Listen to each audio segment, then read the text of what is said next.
Nabi Muhammad hijrah ke Madinah di tahun 622 Masehi. Nama asli kota itu adalah Yathrib. Kota itu didirikan oleh bangsa Yahudi, yang telah tinggal di situ selama 1000 tahun. Terdapat 3 suku Yahudi besar di Yathrib. Yang pertama adalah Banu An-Nadir, yang diketuai oleh Huyai bin Akhtab. Dia adalah ayah dari Safiyah binti Huyai, yang kelak jadi istri Nabi di peristiwa perampokan Yahudi Khaybar. Suku kedua yang lebih besar adalah Banu Qainuqa. Suku ketiga adalah suku Banu Quraiza dengan ketuanya Ka'b bin Asad. Semua referensi kisah ini diambil dari 1. Sirat Rasul Allah oleh Ibnu Ishaq, halaman 461-462.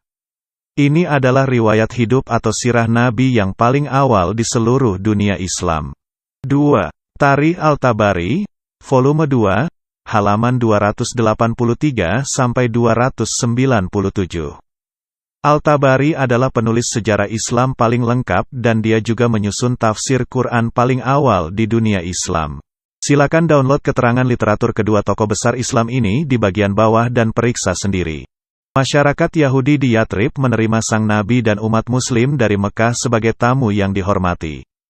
Mereka tidak pernah menyerang umat Muslim atau berusaha mengusir umat Muslim keluar dari Yathrib. Persengketaan mulai timbul saat Muhammad mulai memaksakan agama karangannya, yakni Islam, terhadap masyarakat dan ketua agama Yahudi. Sudah bisa diduga bahwa bangsa Yahudi tidak sudi mengimani Islam, apalagi mengakui Muhammad sebagai nabi. Sejak itu mulailah timbul kebencian dalam diri Muhammad terhadap orang Yahudi. Ayat-ayat kebencian terhadap Yahudi mulai bermunculan di Quran, contohnya. Quran, Surah Ali Imran, ayat 85, yang berpesan semua agama selain Islam tidak diterima Tuhan.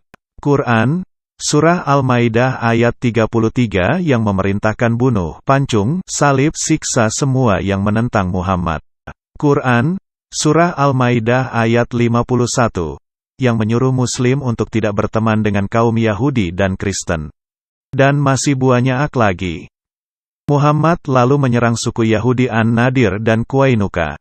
Setelah berhasil menaklukkan mereka, dia mengusir seluruh masyarakat Yahudi dari kedua suku itu keluar dari Madinah. Yang masih tersisa sekarang adalah suku Yahudi Quraizah.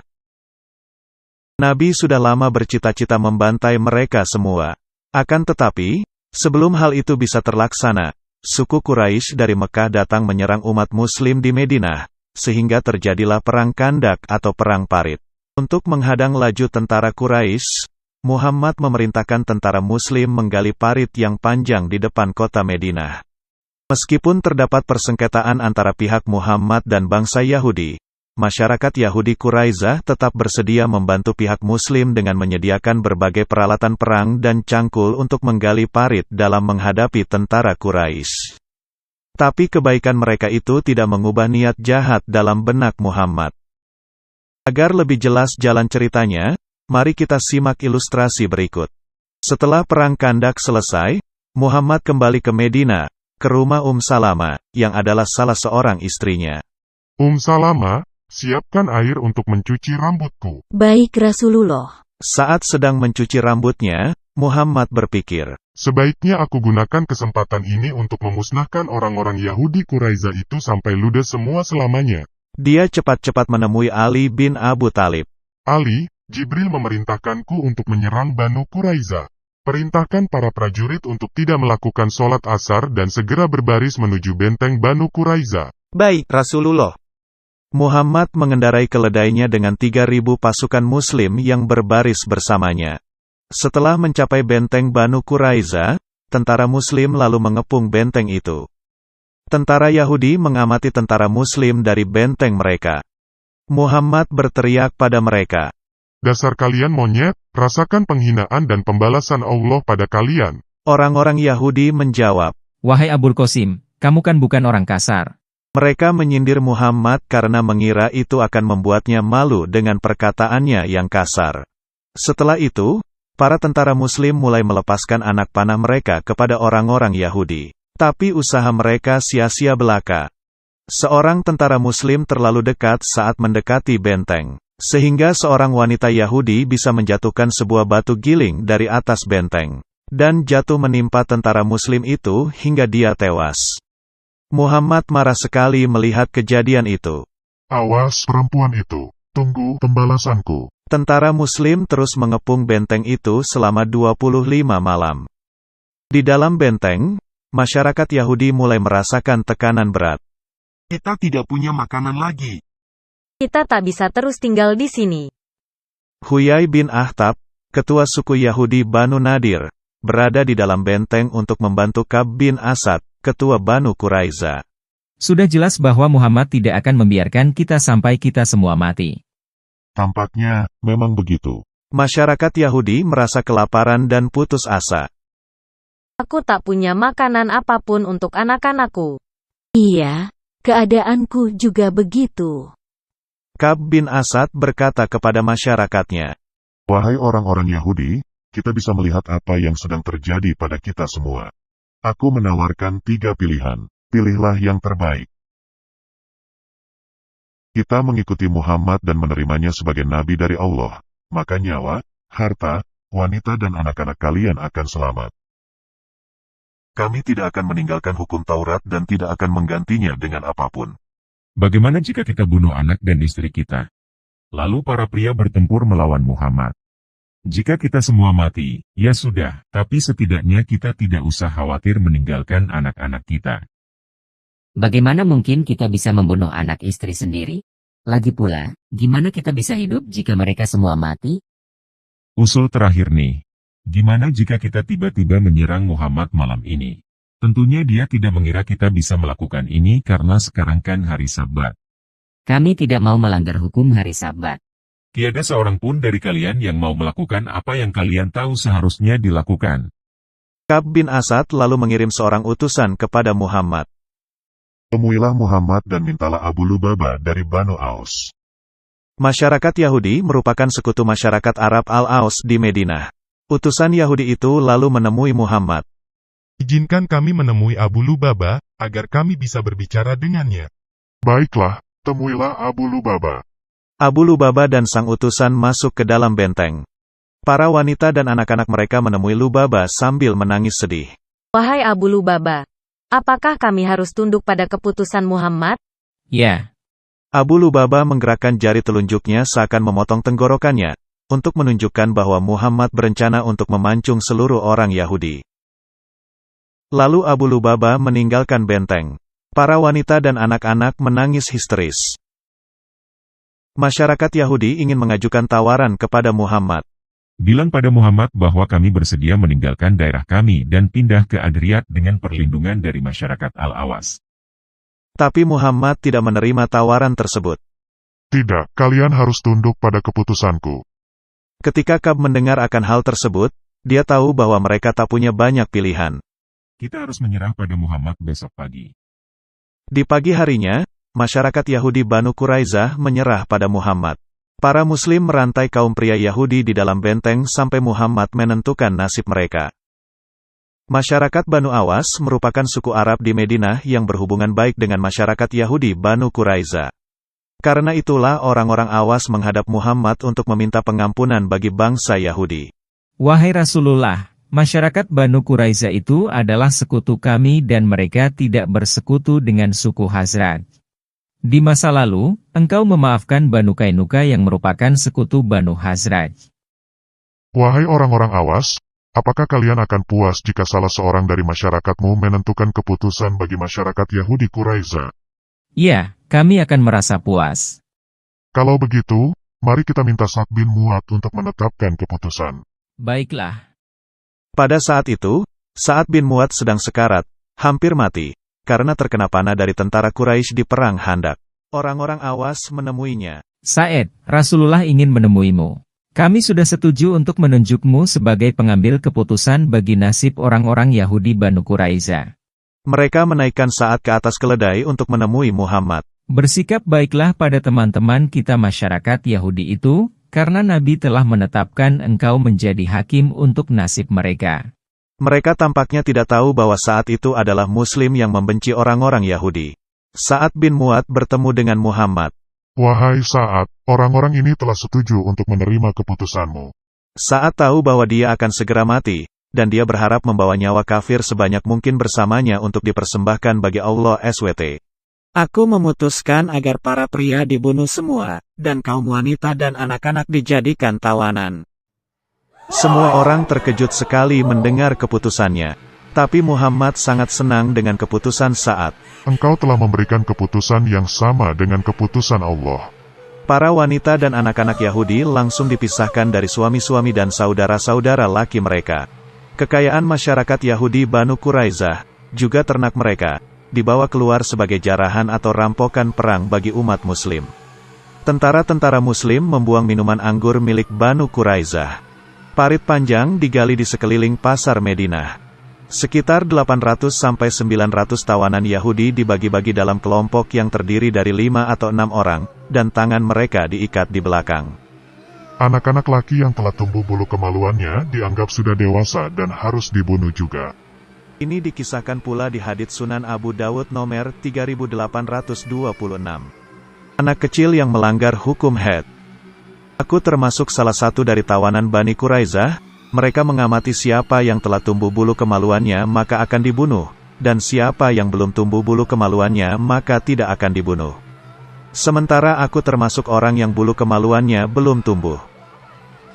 Ali, Al-Zubair, dan para tentara Muslim sibuk mengasah pedang-pedang mereka. Muhammad duduk di depan parit untuk melihat jalannya hukuman pancung.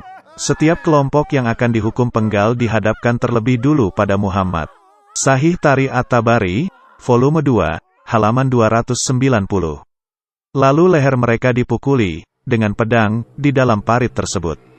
Mereka dipublikasikan, ditunjukkan, ke hadapan beliau secara bertahap.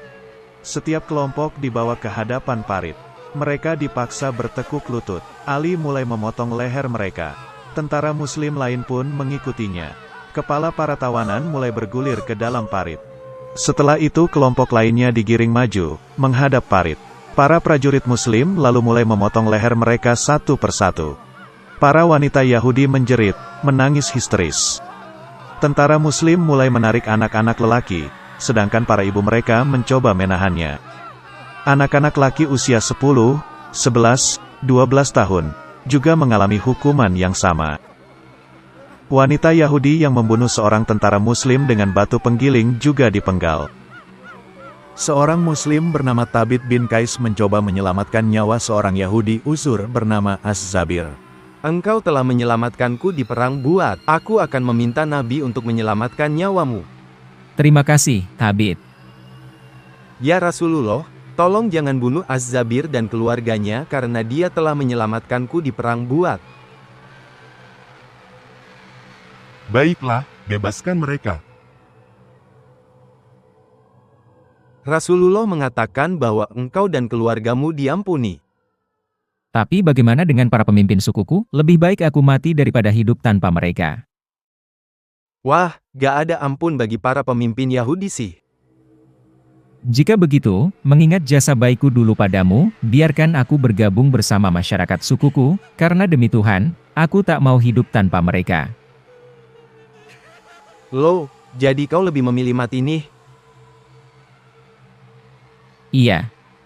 Aku tak mau menunggu lama sampai Tuhan mempertemukan diriku lagi dengan orang-orang yang kucintai. Yah, terserah kalau begitu. Setelah itu Thabit membawa Az-Zabir ke parit. Lalu seorang prajurit Muslim memenggal kepala Az-Zabir. Huyai bin Khattab, pemimpin Yahudi Banu Nadir, juga digiring ke ladang pembantaian. Ingat, dialah ayah dari Safiyah binti Huyai yang kelak menjadi istri Nabi, setelah Nabi membunuh seluruh sanak keluarganya di Khaybar. Huyai dan masyarakat Yahudi menyadari bahwa mereka telah ditipu Muhammad, yang menunjuk seorang Muslim sekarat untuk menetapkan nasib mereka. Tapi sudah terlambat sekarang untuk mengubah keadaan. Lalu dia disuruh berlutut, dan tentara Muslim memenggalnya. Dalam waktu sehari saja, sekitar 800-900 tawanan pria Yahudi dipenggal. Sahih Tarikh At-Tabari, volume 2, halaman 291. Di dalamnya ada musuh Allah, Huyayun bin Akhtab dan Ka'ab bin Asad, tokoh sentral kaum tersebut. Mereka berjumlah 6 atau 700 orang. Sementara banyak yang mengatakan, jumlah mereka mencapai 800 hingga 900 orang. Hukuman itu terus-menerus dilakukan hingga Rasulullah menghabisi mereka semua. Setelah pemenggalan massal terjadi, Muhammad mengambil 1/5 hasil jarahan atau rampokan milik kaum Yahudi. Muhammad memilih gadis remaja Yahudi cantik bernama Rayyana bin Zaid sebagai jariyahnya, setelah terlebih dahulu membuatnya menjadi janda muda dengan memenggal suaminya di parit. Apakah engkau mau nikah denganku?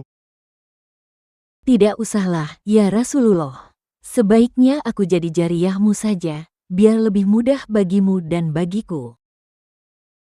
Muhammad tentunya merasa sebal dengan penolakan Rayyana itu. Tidak cukup dengan membantai abis masyarakatku, sekarang dia malah ingin meniduriku. Sungguh terlalu. Dia lalu membagi barang-barang rampokan, para wanita dan anak-anak Yahudi Quraizah di antara para muslim. Silakan bagi-bagi harta rampokan atau jarahan ini di antara kalian. Mari kita jual mereka agar kita dapat uang banyak. Kita bakal kaya raya sekarang. Muhammad lalu memanggil Sa'ad bin Zaid. Saat, bawalah sebagian wanita dan anak-anak Yahudi dan jual mereka di pasar budak di Najd untuk membeli kuda-kuda dan senjata. Ya, Rasulullah. Menurut hadis Sunan Abu Daud nomor 3946 dan 4563, harga seorang budak di masa itu adalah sekitar 800 dirham atau 2.500 dolar Amerika atau 36 juta rupiah. Dengan memiliki budak sebanyak 1.000 wanita dan anak-anak Yahudi, tentara Muslim memperoleh banyak harta dari jihad ini.